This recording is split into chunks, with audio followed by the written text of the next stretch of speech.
maka tak ada tangan lain kecuali Allah yang menciptakan. Berarti ciptaan ini di dalam dirinya sudah ada, ya, pengetahuan semula jadi. Ini daruri namanya, bahwa dia akan mengenal Allah, dia tak mengenal Allah. Ya. Orang kafir yang sesat dengan nazariyahnya, tetapi di dalam batinnya tak sesat. Ya. Tetapi karena Allah ciptakan syariat, kalau tidak mengakui syariat, tidak ikut secara syariat, berarti pengetahuan dia tidak tidak klop dengan fitrah. Maka ada ungkapan bahwasanya syariat itu pakaian yang pas bagi fitrah, bagi ruh itu. Nah, mereka pakaiannya ini yang salah. Nabi bersabda, kullu mauludin yuladu alal fitrah. Setiap yang lahir berdasarkan iman daruri itu, makrifat daruri itu.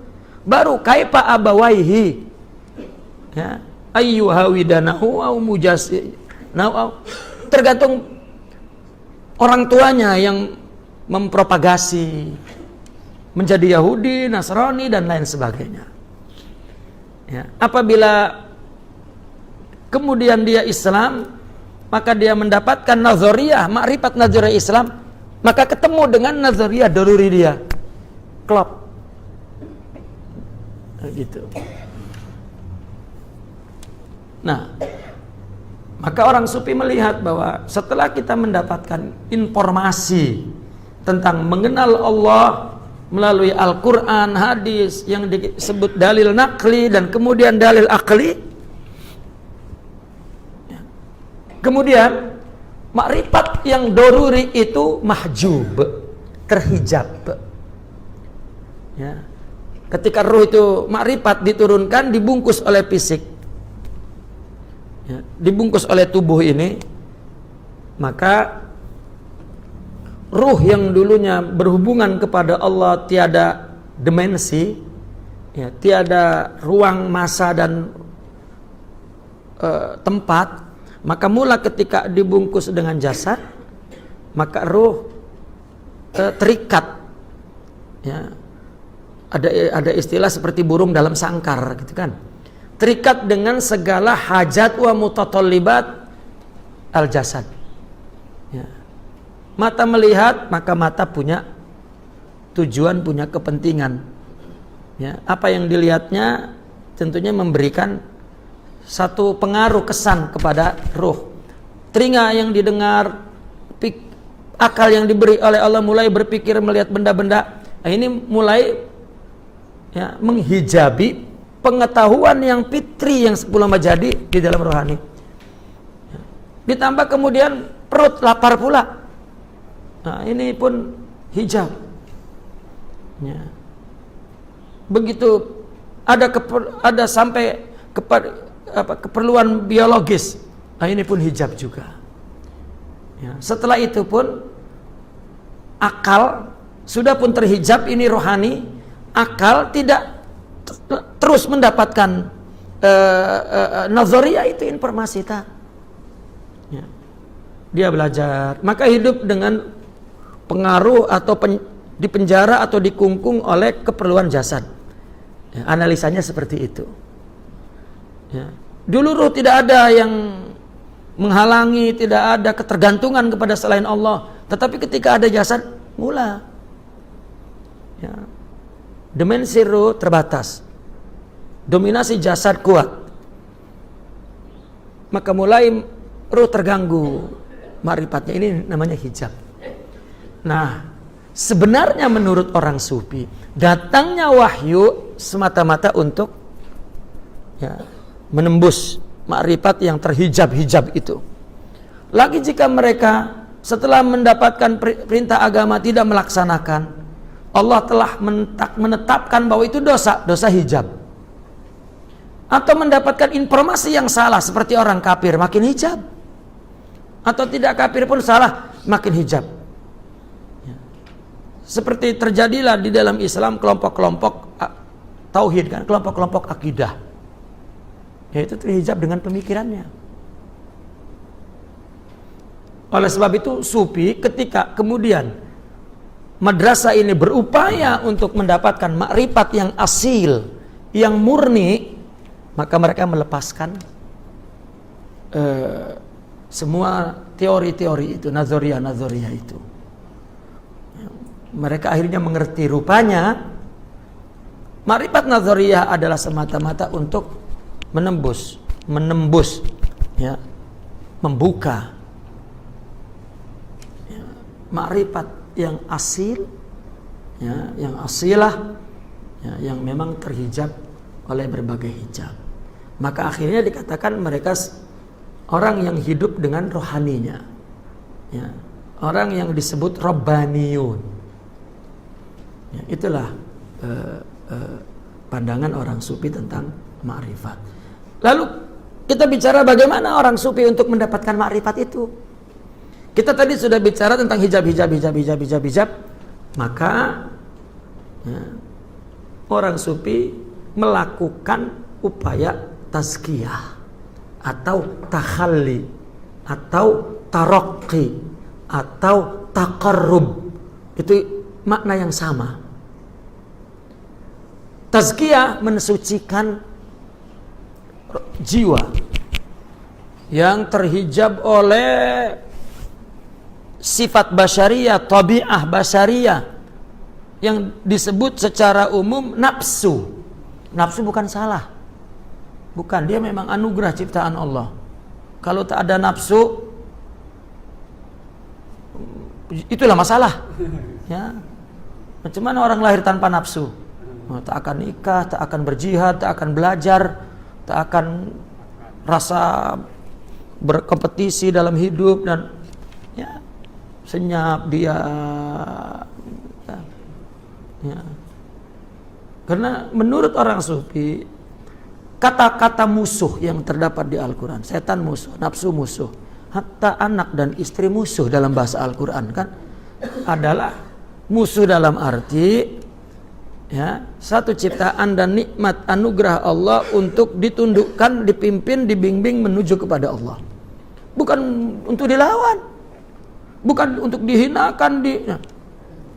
Di Al-Quran dikatakan innama ya, auladukum, katanya Allahumma salli, innama azwajukum wa auladukum adu fahdharuh. Istri-istrimu, anak-anakmu itu musuh.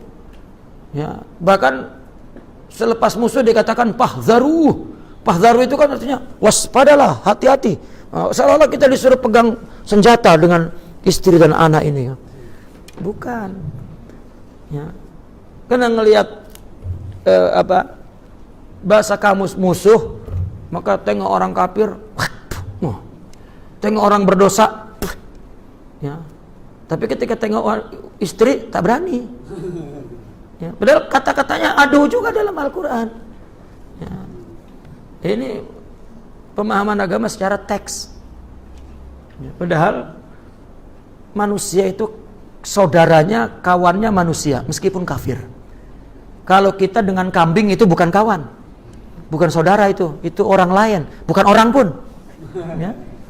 Tapi kalau selama manusia walau kana kafira, murni asli ciptaan Allah, ya, mulia semulia penciptanya, kita menghina itu bukan menghina, memandang katakanlah tidak baik syariat, bukan hakikat. Syariat ini ibadah, ya. Ibadah ini mahabbah, ya. Jadi kita disuruh tampil yang cantik di depan orang kafir, agar orang kita menjadi saksi adanya Tuhan yang benar. Ini malah tidak sedikit orang kafir itu benci melihat mulut kita bicara kebenaran, menghina yang lain. Jangankan orang kafir, orang berdosa saja sesama umat Islam banyak yang tidak suka dengan kita, Ustaz. Cakap macam malaikat, bukan manusia. Dialah paling benar. Wah, dosa. Neraka, dosa. Ya Allah. Ya. Ini akibat agama hanya dibaca, tidak diamalkan. Amal pun hanya zahir, tidak ada batin. Katakanlah tidak ada tasawuf, katakanlah begitu. Ya. Antum tengok, semua umat Islam atau ulamanya katakan sibuk dengan ikhtilaf furu'iyah. Ya. Apa enggak ada kalimatun sawa? Hatta ma'al ikhwanun al-wahabiyah. Apa enggak ada kata-kata yang sama? Atau mereka sudah bukan Islam murni, nih. Ya, kalau mereka bersikap begitu silakan. Tapi jika kita merasa Ahlussunnah wal Jamaah dan wasatiyah, apalagi ada tasawufnya, maka Islam yang sempurna, yang seimbang, ya, dan indah. Tidak ada yang namanya penghinaan, permusuhan, buruk sangka dan lain sebagainya. Nah, maka bagaimana tasawuf mendapatkan ma'rifat? Karena rohani itu kefitrahannya sudah sudah tertimbun dengan debu-debu hijab. Debu mata, debu telinga, debu mulut, debu makanan haram, debu dosa, debu pandangan yang salah. Maka ditazkiyah. Ya, maka tasawuf, sebetulnya tasawuf itu hakikat. Tetapi karena untuk mencapai hakikat ini adalah ini ma'rifat yang daruriyah. Itu adalah hakikat. Ya. Orang sudah ada ma'rifat. Bahkan kata tarekat Naqsabandi mengatakan, kenapa zikirnya Allah, Allah, Allah, Allah? Itu sebetulnya karena fitrah itu ya sudah Allah. Alastu birabbikum qalu bala, Allah.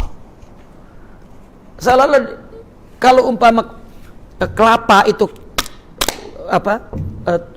kulitnya yang keras, maka pukulkan Allah, Allah, Allah.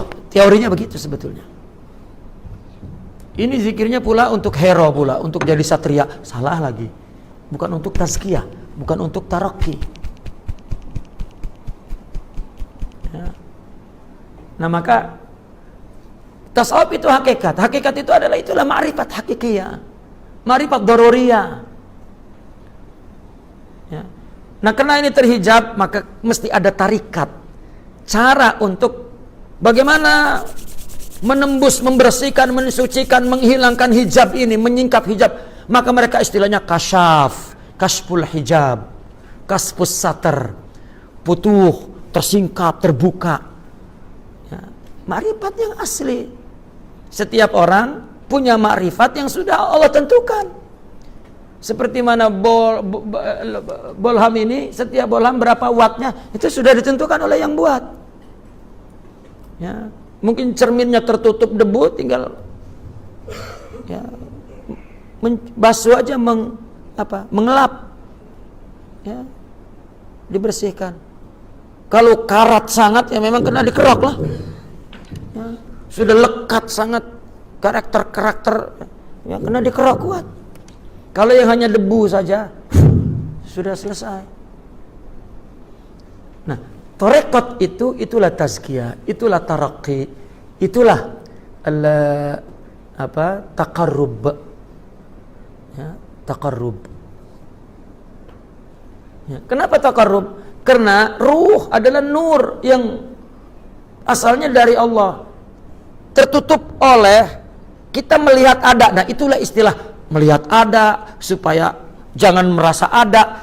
Itu istilah, sebetulnya intinya ya, adalah apabila ditazkiyah, dibersihkan, mujahadah, zikir, ya, apalah kaidahnya yang ada dalam tasawuf itu, sudah terbuka hijabnya, cahaya itu datang membimbing jasad kita. Maka cahaya yang mendekati kita, bukan kita mendekati Allah. Maka para wali yang sudah ma'rifatnya tinggi disebut muqarrabin, orang yang didekati Allah. Ya. Maka apa yang dilakukan tarekat bukan nak jadi bomoh, tetapi nak ma'rifat yang daruri, hakiki, fitri. Ya. Itulah ma'rifat dalam pandangan tasawuf. Ya. Nah, ketika mereka berbicara baru dengan dalil-dalil, ada dalilnya, ada dalilnya, ada dalilnya. Sehingga tafsir Al-Quran selain tafsir bir-ra'yi yang dibincangkan oleh ulama banyak, atau bil ma'thur yang ulama memandang bahwa ada tafsir bil ma'thur oleh hadis dan oleh Quran itu sendiri, ya.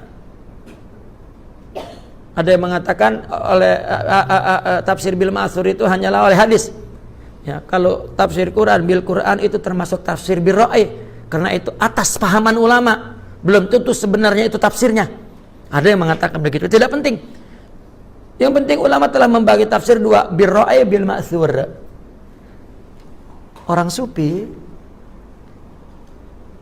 ya, karena imannya daruriyah, fitriyah, ya, maka mereka mendapatkan makrifat, ya, yang hakiki, yang syuhudi, yang kashfi.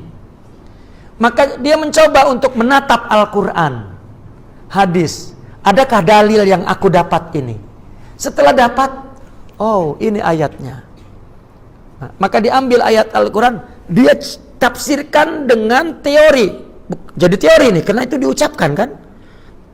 Dia tafsirkan dengan apa yang dia rasa dari hasil suhud. Ya, apabila menafsirkan tentu dengan bahasa. Maka dikatakan tafsir isyari. Satu lagi tafsir nazari sufi. Ini tafsir pandangan orang sufi. Padahal itu semuanya datang dari. Nah, ketika ulama membincangkan di meja ilmiah, dia mengatakan ini tafsir sufi bukan tafsir.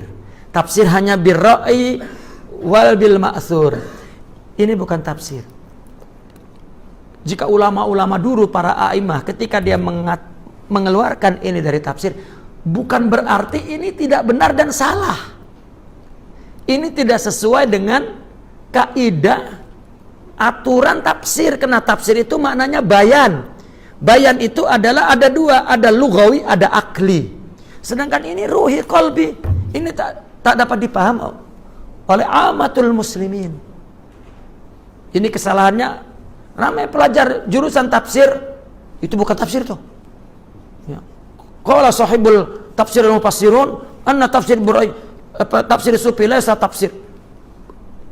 Bukan tafsir, bukan berarti salah, tidak benar dan tidak betul, dibuang, bukan.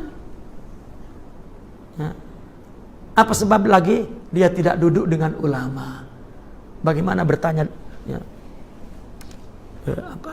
tentang semua pandangan-pandangan ulama tersebut, baik dari kalangan mutakallimin atau sufiyin atau ahli hadis atau ulama-ulama yang berseberangan dengan ahli sunnah wal jamaah, sehingga kita boleh terang, ya, tidak ada perselisihan, tidak ada kesalahan dalam memahami. Ya, saya kira itu saja sebagai pengantar, ya, bahwa tafsir bahwa ma'rifat menurut sufi dicapai setelah bersih hatinya, baru tumbuh makrifat itu, syuhud, ru'yah. Ya, maka definisinya yang dikatakan oleh orang sufi, saya ambil satu saja, perkataan Imam Junaidi al-Baghdadi ketika ditanya apa itu makrifat, kata beliau, wujudu jahlika inda qiyami ilmihi ta'ala. Pengetahuan kamu hilang, bodoh dah ketika timbul, ya, ilmu Allah. Karena makrifat itu, ya, daruri, ya, fitrah itu semula jadi. Allah sifat yang mempunyai sifat ilmu kepada dirinya sendiri itu Allah. Kita diciptakan ini sudah punya karakter rabbaniyah, ya. Maka ketika datang makrifat yang semula jadi ini, ya, mengakui bahwa makrifat ini hanya teori, hanya tanda-tanda akli dan teks informasi. Itu bukan makrifat. Maka ada istilah begini. Iman itu, iman Islam ihsan. Iman itu meyakini Allah berdasarkan wahyu, berita. Itulah iman. Tetapi kalau ihsan, meyakini Allah berdasarkan pembuktian sendiri. Arti pembuktian sendiri ini sudah mencapai makrifat yang ya. Tetapi kalau di dalam tasawuf ada lagi istilah yang dalam. Orang menyangka bahwa penerangan sufi yang macam-macam itu berbeda dengan makrifat doruri. Padahal itu juga. Cuman inilah terminologi istilah. Yang setiap orang sufi cakap istilah baru. Nah, kita pening. Ya. Peningnya karena kita mau jadi membaca. Lagi kalau kita misalnya belajarnya hanya di Syekh Al-Alim, Al-Arif, Mr. Google misalnya, sudah selesai. Ya. Semua ada di Google. Ya, dia makrifat, wali semua ada di situ semua. Ya. Maka makin pening mungkin. Ya. Ketik lagi muncul. Ya. Entah yang nulis siapa, entah bagaimana. Ya. Saya buka di Google, tek muncul. Ya, cakap ini perkataan imam ini, tetap saya lari ke kitabnya. Ya. Karena kalau tak, kecuali memang kita sudah tahu memang ya itu di kitab ini. Ya, hanya untuk kopi. Ya, penulisan. Ya, sekarang penulisan ya, copy paste. Ya, wallahu a'lam. Itu saja. Ya, kita akan perluas dalam soalan, ya, termasuk apa yang telah kita bincangkan di pagi, ya, di tengah hari tadi. Ya, terima kasih. Assalamualaikum warahmatullahi wabarakatuh.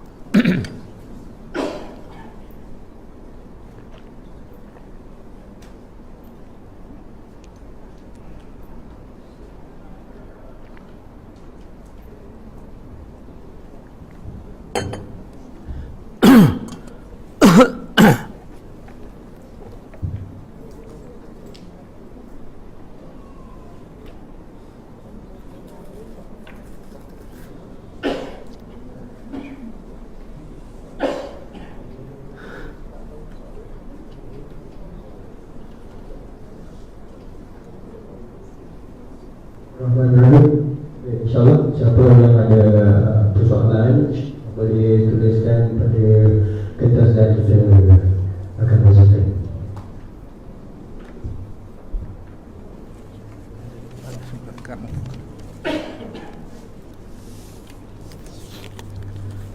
Bismillahirrahmanirrahim. Ini ada soalan, bagaimana cara kita untuk istiqomah taat kepada perintah Allah dan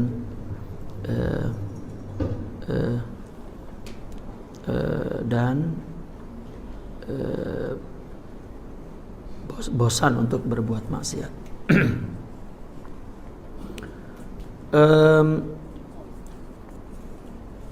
Orang begini, kita memahami istilah istiqomah dulu ya. Istiqomah sering kita memahaminya. Istiqomah itu adalah melakukan satu pekerjaan yang dawam gitu ya, yang terus menerus. Misalnya dia setiap malam qiyamul lail istiqomah. Atau istiqomah itu tidak berdosa gitu. Ya.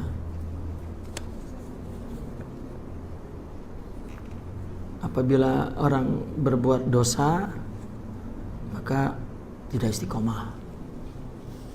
Ya. Bahkan kalau jawaban ini dari pandangan sufi misalnya, bahwa orang sufi itu memandang dosa yang artinya yang dia takut berbuat dosa bukan hanya mukhalafatus syariah. Ini pun menjadi salah paham orang yang merasa bahwa dia orang yang intisab kepada tasawuf lah, orang yang mengaku dirinya tasawuf. Ya.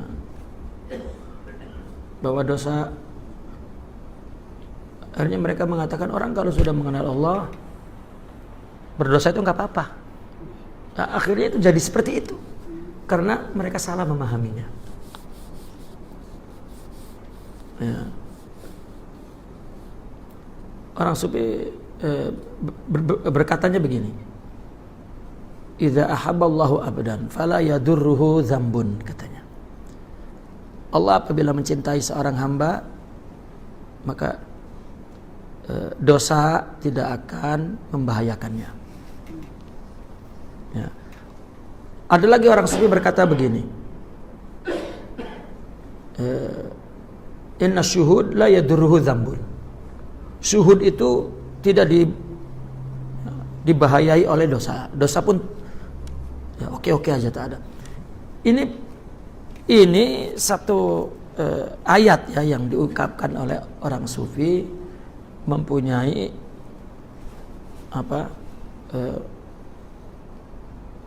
makna yang luas. Ya. Karena orang sufi memandang manusia ini ya memang yang mempunyai peluang berdosa dan taat. Tidak seperti iblis dan malaikat. Malaikat kan taat, tak pernah berdosa di mata syariat. Dosa ini kan syariat kan. Yang perlu kita pahami, dosa ini syariat. Hakikat tak ada dosa. Karena Allah yang menciptakan. Sebab dosa itu adalah iblis dan nafsu, itu pun Allah yang menciptakan. Ya. Sebab dosa ini adalah tidak menjalankan perintah Allah, melanggar larangan Allah. Allah pun yang menentukan bahwa jika begitu dosa Allah. Kalau Allah tak buat aturan itu, tak dosa pun. Ya. Artinya ini syariat. Syariat itu imtihan, ujian. Untuk apa? Liyabluwakum ayyukum ahsanu amala. Untuk menguji mana amal yang terbaik. Apa amal yang terbaik? Amal yang ihsan, ahsanu amala. Amal yang dia menyaksikan bahwa itu dari Allah, dengan Allah dan untuk Allah. Untuk itulah dosa dan taat itu. Nah, kalau setan ini menurut syariat maksiat saja. Nah, berarti manusia punya dua potensi, taat dan maksiat. Ya. Maka jika manusia maksiat, tengok dulu apa maksiatnya. Apakah memang dia malas? Apakah memang dia berat? Ataukah memang sifatnya daruriyah? Ya, artinya dia tak pernah ingin pun, dia tak pernah nak pun, tiba-tiba drak maksiat, kemudian taubat. Ya, kan ada orang yang memang diingini. Ya. Karena bodoh misalnya. Kan macam-macam. Oke, kita tahu itu dosa dan ya. Kemudian kita masih melakukannya. Tengok sebabnya apa? Dosa ini sebabnya kawan. Kenapa kawan tidak ditinggalkan? Ya. Dan lain sebagainya. Walhasil berpeluang untuk dosa. Nah, maka apabila berdosa, bertobat, selesai. Ya. Apapun sebabnya, bertobat. Nah, pahami pembahasan taubat menurut para ulama. Bagaimana agar taubat nasuha?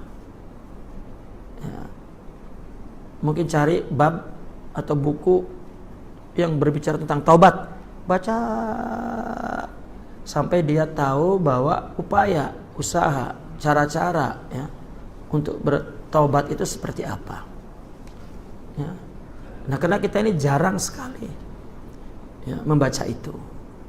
Membaca bagaimana bersabar, bagaimana untuk bertaubat, bagaimana orang untuk menjadi ridho, bagaimana ya, orang untuk menjadi husnuzon, dan bagaimana ya, setelah membaca secara ilmu dia mesti melakukan tajribah, ujian-ujian, cobaan-cobaan, sehingga dia mendapatkannya. Kalau memang kita ini, hidup kita ini untuk makrifat, karena wa ma khalaqtul jinna wa insa illa liya'budun ay illa liya'rifun, kita diciptakan untuk makrifat, maka hidup ini semua percobaan ya, untuk mendapatkan makrifat. Tetapi kita lupa apa tujuan kita. Maka Allah kasih dosa, Allah kasih musibah, itu sebetulnya Allah ya, nak uji kita agar kita mendapat sifat sabar, sifat ridho, sifat syukur. Di dalam pandangan sufi ya, tadi saya tak habis tadi dalam ceramah, yang namanya makrifat, upaya orang sufi itu setelah membersihkan dari sifat buruk, lalu menumbuhkan cahaya-cahaya makrifat itu. Karena makrifat itu sudah cahaya besar. Seperti ruangan ini kan banyak lampu, makrifat, terang, syuhud, kelihatan, nampak. Tetapi sebetulnya itu dari cahaya-cahaya kecil-kecil yang berada di ruangan ini adalah dari cahaya kecil-kecil yang ada di dalam dada ini. Apa? Yang disebut maqamat ruhiyah. Adanya sabar, ridho, syukur, ikhlas, ya, sidik, wara, zuhud, mahabbah, yakin, syauq. Itu cahaya-cahaya yang hidup. Ini diperoleh melalui percobaan hidup itu, melalui syariat itu. Ya. Dilarang oleh Allah menerjang, ya Allah, tobat, ya, menyalah satu. Ya. Kemudian diperintah tidak melaksanakan, ya Allah, tobat. Atau dikasih musibah ya, tidak sabar, rupanya makin rusak, dikasih musibah lagi, oh ini mesti sabar ya, ilmunya dia berpikir. Nah setelah itu dia mohon, ya Allah, Rabbana afrig alaina sabra, seperti Nabi berdoa, ya Allah tuangkanlah kami kesabaran. Allah kasih sabar, dapat menyala itu makrifat. Setelah itu setiap ada musibah, Allah, makrifat. Jika semua sudah terang di sini, itulah syuhud, itulah makrifat. Ya, itulah daruri, itu kita punya, ada. Karena Al-Qur'an yang mengatakan wa nafsi wa ma sawwaha fa alhamaha fujuraha wa taqwaha qad aflaha man zakkaha. Ada di sini sudah baik buruk. Ya. Namun ketika dominasi buruk ini kuat, bersihkan, qad aflah man zakkaha. Inilah tajribah ruhiyah, itulah thariqah sufiyah, itulah taraqi takhallud. Jadi dosa itu sebabnya, jadi dosa itu hikmah. Jadi jangan pening ada dosa. Taubat kepada Allah, selesai. Ini ujian dari Allah. Orang sufi memandang lebih baik berdosa kemudian dia taubat dan dia merasa hina, sedih, ya, merasa kecil, merasa tak berharga, daripada dia taat. Bukan sebetulnya taat itu kan taufik dan hidayah. 100% Allah yang beri, bukan kita pun. Ya. Malah dia mengakui saya lebih soleh, saya ini lebih dosa dari menurut pandangan tasawuf. Kalau dalam pandangan tek zahir memang tak ada, karena tulisannya, gambarnya berbuat taat, tetapi hatinya lupa kepada Allah. Maka tadi saya bilang, orang sufi itu, dosa itu bukan mukhalafatus syariah. Dosa itu lupa Allah, termasuk lupa bahwa kesolehan itu semua adalah taufik dan hidayah. Mestinya orang yang banyak ilmu, banyak amal, itu makin hamba, makin zalil, makin khudu. Kalau dia memang ngerti itu dari Allah. Mendingan orang berdosa ngaku saya tak punya apa-apa. Orang yang diberi semuanya dari pemberi, makin terasa dia nggak punya apa-apa. Ya. Kecuali orang yang tidak diberi, aku punya apa? Ini sedikit, padahal sedikit, tak punya pun. Tapi orang punya banyak, semua punya orang, makin terasa bahwa dia tidak punya. Mestinya ini karena hijab, karena dia memandang bahwa marifat itu tadi nazariyah saja. Akidahnya asairah, tetapi mentalitinya ternyata tidak asairah pun. Ya, banyak ahli sunnah hanya teori, ternyata amalnya tidak ahli sunnah. Ya. Nah ini dosa. Nah, istiqomah itu apabila dosa bertobat itu istiqomah. Ya. Dan apabila beribadah dia ingin yang terbaik, itu istiqomah. Ya, enggak cukup merasa saya sudah cukup ini aja, tidak istiqomah. Ya. Istiqomah itu bersama hak maknanya, selalu bersama kebenaran, bersama hak. Dan dalam sisi amal, istiqomah itu selalu ingin yang terbaik, tidak cukup kepada yang baik saja. Maka yang dilakukan oleh orang yang istiqomah, dia melakukan sesuatu yang priority, yang afdol. Ya. Apa hari ini afdolnya? Ya.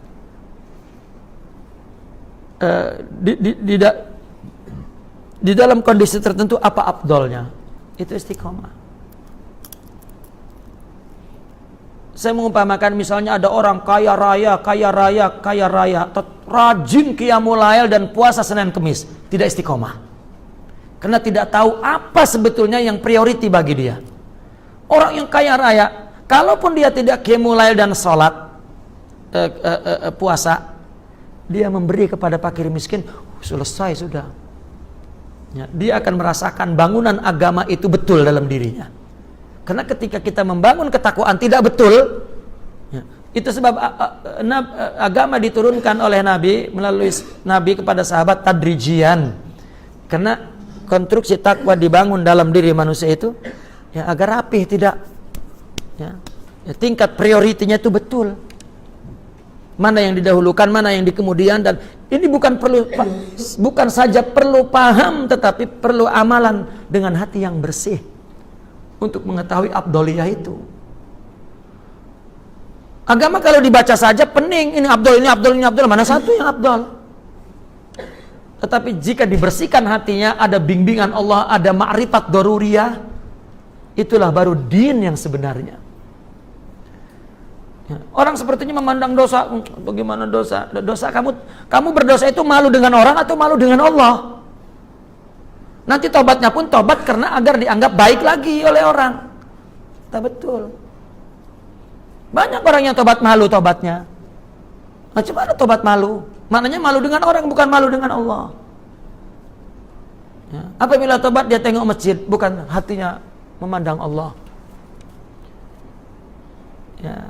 Karena dia ingin dianggap baik oleh orang, bukan ingin dianggap baik oleh Allah. Itu sebab di dalam tasawuf, di dalam tarekat, di dalam tazkiyah, pertama kali taubat, akhlak taubat yang mesti ditumbuhkan. Nah, oleh sebab itu Allah berfirman, innallaha yuhibbut tawwabin. Allah cinta kepada orang yang banyak bertobat. Nah, orang Jawa kalau nyebut banyak sangat itu banyak. Ya. Karena tawabin itu sighah mubalaghah daripada taib.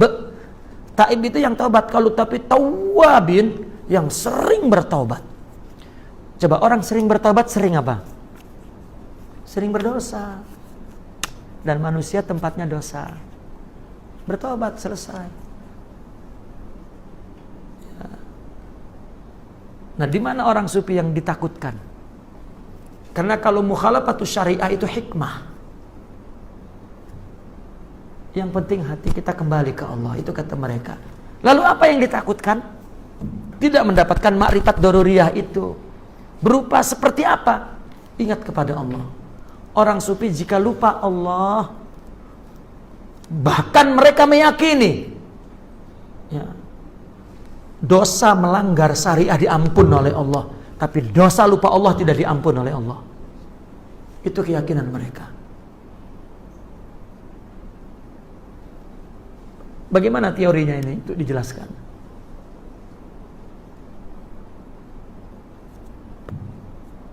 Ya.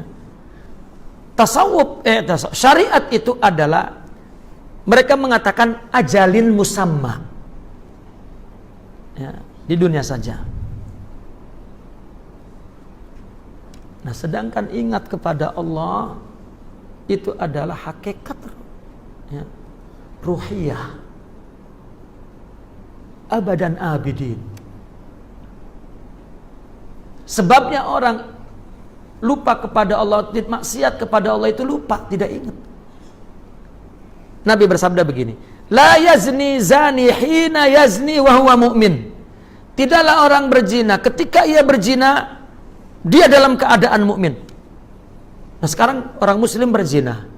Kalau hadis ayat dibaca secara letterlach, ya, ketika dia berzina dia bukan mukmin. Berarti ketika orang muslim berzina kafir. Tidak, muslim, fasik, ya, melakukan kabair, tapi tidak kafir. Tapi hadis mengatakan dia bukan mukmin. Mana bukan mukmin kan kafir kalau secara bahasa. Ini iman apa maksudnya? Ya, adalah iman yang bersifat fitri. Ya. Iman ma'rifat, iman syuhud. Orang apabila ketika dia maksiat berarti fitrahnya tertutup. Dia tidak syuhud kepada Allah, tidak ingat kepada Allah. Orang kalau berzina ketika ditanya, bang, Tuhan siapa bang? Meskipun sedang di atas tubuh wanita, ya Allah lah, dia akan cakap Allah. Ya, tapi tidak berpikir. Bahkan orang ketawa-ketawa sebut Allah dan Rasul. Kan fitrahnya. Ya. Kita nampak macam cakap Allah, cakap akalnya, tapi kalau ininya tertutup, ya tidak tahakkuk, lupa kepada Allah. Orang ingat kekasih, punya pacar, tahu punya pacar ya, punya kekasih, kan ingat. Coba tengok orang ingat. Apakah ingat itu orang yang punya kekasih itu ingatnya pagi saja, tengah hari tidak? Ya, tengah hari saja atau malam saja, siang tak? Tak. 24 jam selama matanya melek. Ingat itu terus. Ya. Kalau di hati ada ma'rifat, ingat kepada Allah macam itu, hidup.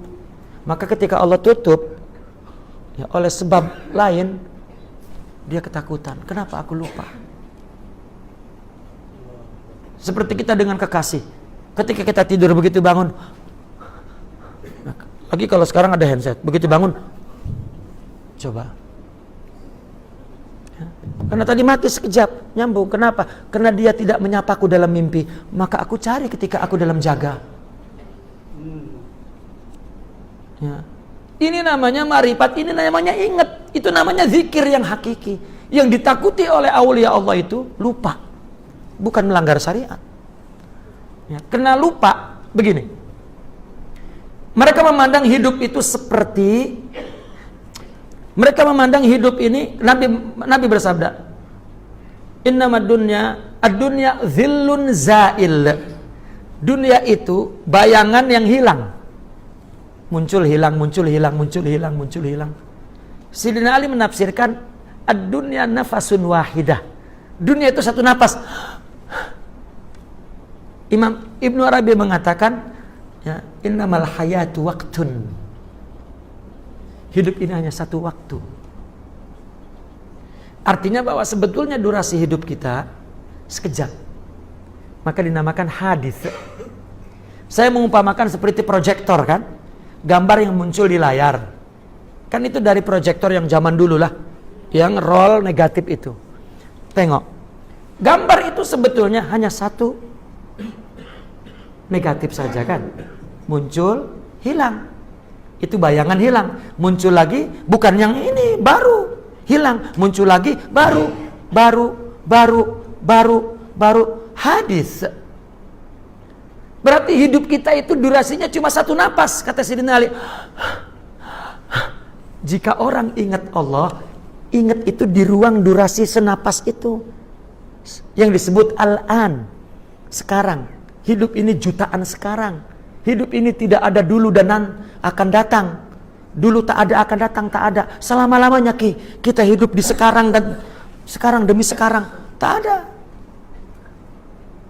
Jika ingat sudah. maka Allah, keagungan Allah menyesakan dadanya seperti seorang kekasih ingat kekasihnya. Ini yang dia takut hilang. Kalau Allah cabut, hilang.